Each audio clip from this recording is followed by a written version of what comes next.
हाँ तो बच्चों, क्या मैं अंदर नहीं आ सकता?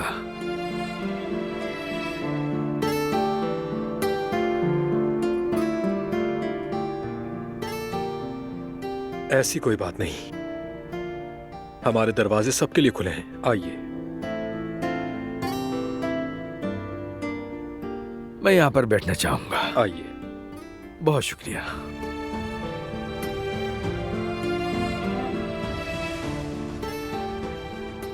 अस्सलाम वालेकुम।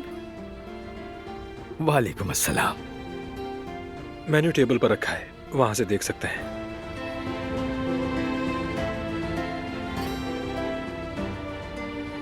आप मेन्यू देख लीजिए, फिर आपका जो दिल चाहे ऑर्डर कर दीजिएगा।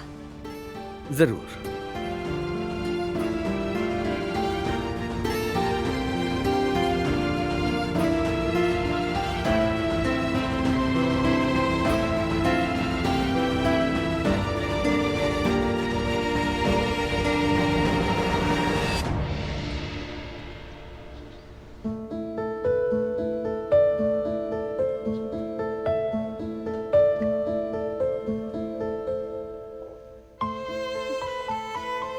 तुम यहीं हो गुल? हाँ मैं यही हूँ। मैं कॉफी बना रही थी, क्या आपके लिए भी बना दूँ? तुम्हारा शुक्रिया। क्या हुआ? क्या मीठे से भी काम नहीं बना? नहीं, जरा भी काम नहीं बना। वो मुझसे बहुत नाराज है, बहुत हर्ट हुआ है। कह रहा था कि मुझे खुद ही सोचना है कि मैं उसे कैसे मनाऊंगी। क्या मतलब? मुझे खुद भी नहीं मालूम है। सच कहूं तो वो बिल्कुल दुरुस्त है। अगर मैं उसकी जगह होती और वो मेरा पीछा करता तो मैं भी कई दिन उसका चेहरा ना देखती। कम से कम वो मुझसे बात तो कर रहा है। बात कर रहा है लेकिन माफ नहीं कर रहा। ठीक है, परेशान ना हो, हम सोचेंगे और इसका हल निकाल लेंगे, कोई मसला नहीं। जाहिर है इसमें थोड़ी गलती मेरी भी है, तो साथ तो दूंगी।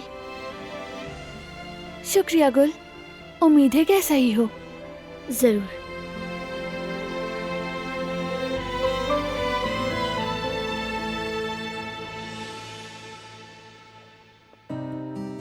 फरात, 1 मिनट रुकना, मुझे तुमसे एक जरूरी बात करनी है। हाँ बोलो ना गुल, तुम्हारे लिए तो हमेशा वक्त है। हाँ बोलो गुल, ऐसी क्या बात करनी है? कह रही थी कि बारान भाई और भाभी को फिर से मिलाने के लिए हम क्या कर सकते हैं? अब क्या मतलब? इसमें हम क्या कर सकते हैं? नहीं मतलब बराह रास्त हम नहीं, लेकिन भाभी बिल्कुल अकेली रह गई है।